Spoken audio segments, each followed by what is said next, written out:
Hey everybody, I'm Joey Evans, and a couple months ago I talk about 3D printing a lot in the channel, like whether it's on crowdsurfing or wherever, because I think 3D printing is an integral part of board gaming. A lot of times people like to make their own components, make their own things like that, but honestly getting into it is tough. And I bought recently a Bambu P1S, which I did say on there was a very user-friendly 3D printer, which is a huge, huge rarity.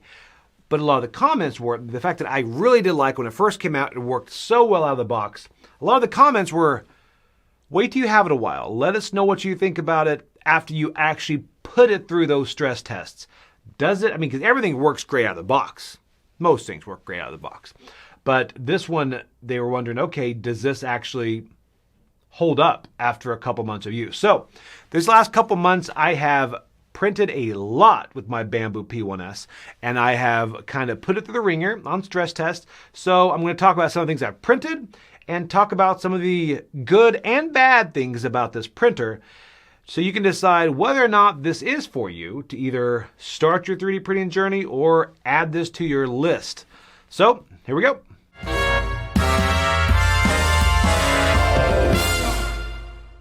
Okay, first off, just for fun, let's talk about some of the things that I have 3D printed, some non-board game and board game things, because I wanted to print just random stuff. Like first off, let me say this Maker World, that they have everything on there. I used to go on Thingiverse and get all my stuff. They have Cults 3D, they have lots of different places, but Maker World, it really seems like it's just so easy. You go through the app, you see it, you choose, and then you choose the colors you want, if you have those colors loaded in that AMS, and then you just hit print right there from the app.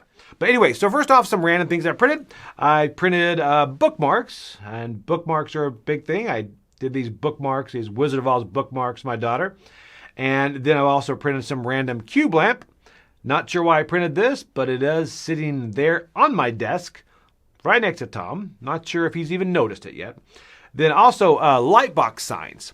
These are interesting because these signs are things that you will print in multicolor because it has AMS, and everything is flat on them. So there's no raised areas. In the past, when you used to print things, well, when I did, you had to switch the filament so the layers would be different. So you'd have like white, and then you'd switch to black, so it would be a little bit higher, be black, and then up and up.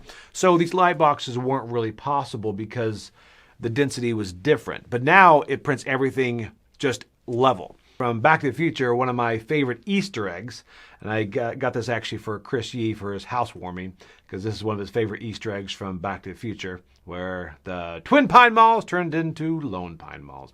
I also printed some Flexies. This is, my daughter loves these, and these right here really test how accurate a 3D printer is, because these things kind of move as you hold them in your hand. They kind of, well, they're flexible, they're articulated, so they move. Now, we also printed several platypus, and one that is Perry the Platypus, but my daughter calls Tom. So this is Tom. And then also I decided to use the multicolor a bit more, and I printed some filament that uses multicolor to see how that looks for, this is not, I printed little fun things. It's not quite ready, I don't think, for minis, because the smaller you get, the detail isn't as good as resin.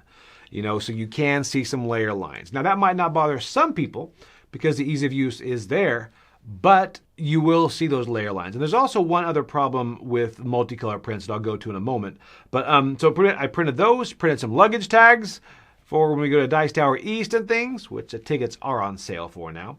And also SD card holders, also Nintendo Switch game cartridge holders. And I also printed a filament holder, which is really cool to keep all those different rolls of filament that don't fit in your AMS. Now, also some board game things I printed, which I'm slowly starting to get back into printing a lot of those. I did print some dice towers. I love dice towers. I probably have 30 printed at my house, and I printed these. Now, quickly about these dice towers, this is by a company called, I think, Fate's End, and I pretty much backed all of their Kickstarters. But the great thing about their dice towers, and most of their stuff actually, I think maybe all of it, but they're all supportless. So the biggest thing with these are, as you know with 3D printing, the supports, removing those can be easy or can be tedious. So many times I've went into like a 30-hour print and I've been removing supports. Maybe it's the last support, and then all of a sudden it just breaks the piece off. And it's just so frustrating when you try to be very gentle with these supports and they still break off. These dice towers that they design there at Fate's End, or I think she designs, and they're all supportless. Each one of these that I'm showing right now has no supports. I don't know how they work, some sort of geometry, but I really think it's magic. That's why I'm leaning towards. I think she uses magic. But these are supportless. And then I also printed this dice jail that I really am trying to convince Tom for us to use in the RPG, because what is better for a dice jail than an outhouse? He's leaning towards no on that, but you know what? I own it and I think it's awesome. And I've also printed inserts like this one I printed for Force Shuffle, and I've also printed other inserts. Like, for example, a while back I designed inserts for Unmatched because I really wanted to take all my Unmatched stuff and condense it. I didn't get the thing they sold there, the big thing for the Calyx Cube, but I wanted things to go in the original boxes. So I had these initially that you would then print them and then go ahead and print off on sticker paper a label to put the label on there. And it was just kind of, I would stop printing those or have to go get the label, cut out the stickers, or use my Cricut or whatever. Well, I designed these to actually just can hold everybody, and you could look at a glance and see everything. So all of these fit inside the original boxes with 2 rows there. So everything now, I think I probably cut the boxes in a third. So I keep all of those in boxes and then the different boards and things in a different one. So those are for Unmatched. Those are probably some of my favorite things that I have printed. I've got a couple of things I'm going to print soon. If you want to see a lot of those once I start printing these board game things, let me know. I'll make this a regular thing on the channel because I have got a lot of board game stuff to print. For example, there's one Sky Team one that I'm ridiculously excited about. It uses some tech and all that. It's pretty cool. Anyway, so now let's talk about the things I've learned about this. First off, with the Bambu, it's the first time I've used tree supports. Tree supports are a different type of supports that really look like a tree. Like here it is with Caesar.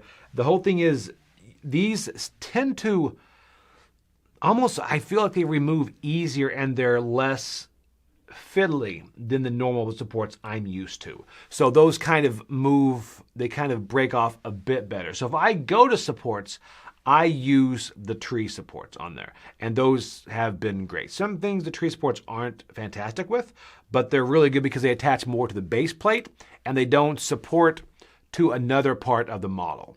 So tree supports are really good.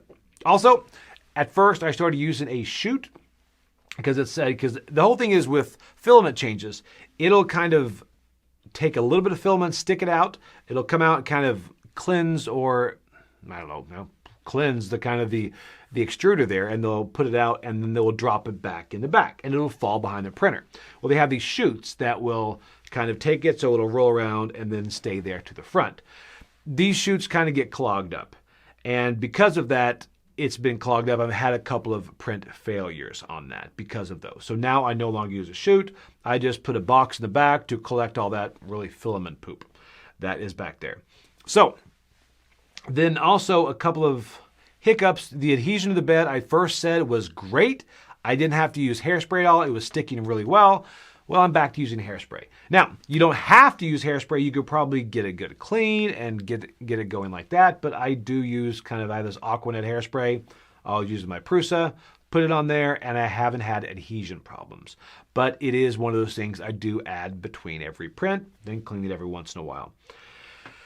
And then also something else with the AMS, because that AMS that sits on the top of the printer is where all those different colors of filament come out.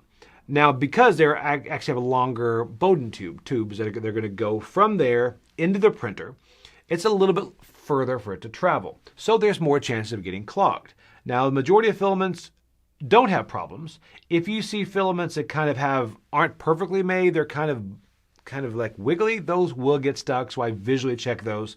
But also I have noticed that glow-in-the-dark filament, for example, and there's another type of filament that's multicolored, not the rainbow, but there's a multicolored filament that's kind of harder. Those tend to get stuck more in the AMS. Like, for instance, I tried the multicolor filament with the Flexi just to see how it would work, and 3 times it got stuck halfway through, and it just got clogged. And it thought it was printing, and it didn't. It finished, and that's it. I just go back and I see that, and I realized that it had gotten stuck somewhere in the tube. Now, getting that out is pretty quick as opposed to the Prusa. It is like probably 5 or 10 minutes to go ahead and clear that clog. Then also let's talk about multicolor prints. When you print something multicolor, it's just got one head. So it will print, but it will also, as it cleanses, it prints a tower to get ready to print the next color. So you're going to waste sometimes as much or twice as much as the actual model. So if you're printing something, you can print several of them with the same amount of waste. It costs more filament for the model, but it's going to be the same amount of waste. So keep that in mind if you go to these multicolor prints, or if you decide that you want to paint them, which is probably better, but if you don't have time for that, the multicolor is great, but you are going to waste a lot of filament. And one other problem I have hit occasionally is I will get an error and I will get a failed print saying the front cover is open. Now that does not mean the front cover of the printer, it is the front cover of the extruder.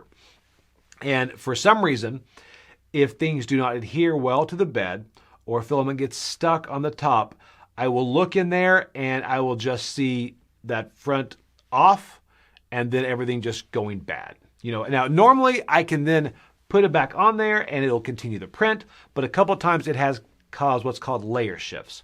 So that's happened probably once or twice out of a lot of prints. And a lot of times it's because of my error, because I'll either use the wrong filament or I've been too quick about making sure they adhere to the bed and cleaning that. So a lot of that's my problem. Now, one thing I will say about that is when that has happened, it is a very simple, take that is a magnet, it's magnetized. So when you just go clip, it just clips right back on there. So that's kind of a safety mechanism that when that pops off, the printer stops because it tells you you're about to have a real problem. So let's stop now so you can address it and then we'll keep printing. So I do appreciate that. Okay, so that's it. That's some things I've printed and some problems I have seen with the Bambu P1S. But honestly, this thing is a workhorse. This is replacing everything else, all the other printers I have. I put my resins away. I'm putting my Prusa away. Probably going to sell that one because this is all I really need. I'm going to probably hopefully keep this going, check back in a month or 2 months, 3 months, and let you know what else board game wise I have been printing. But if you are looking for a printer, this is a great way to start. Now again, it's not 100% user friendly, but it's probably close to 90 or 95. And the good thing is when these problems have happened, for example, the front coming off, I have had a couple of clogs. That was before this video, I guess before the last one, but they're usually 10-minute fixes. So if you're looking at getting into it, this is a great way to start. And I know they have a larger one, the X1C I think it's called or whatever, but I haven't had any need for that because I don't print the exotic filaments or whatever. But for board gaming, it served me well. So take a look at it if you're interested. But if you have any questions, put those in the comments. If you would like to see more of the stuff I print, because now I'm starting to print more board gaming stuff now that I have pushed it through all these stress tests, let me know in the comments. So again, I'm Joy Evans, and I'll see you later on the channel.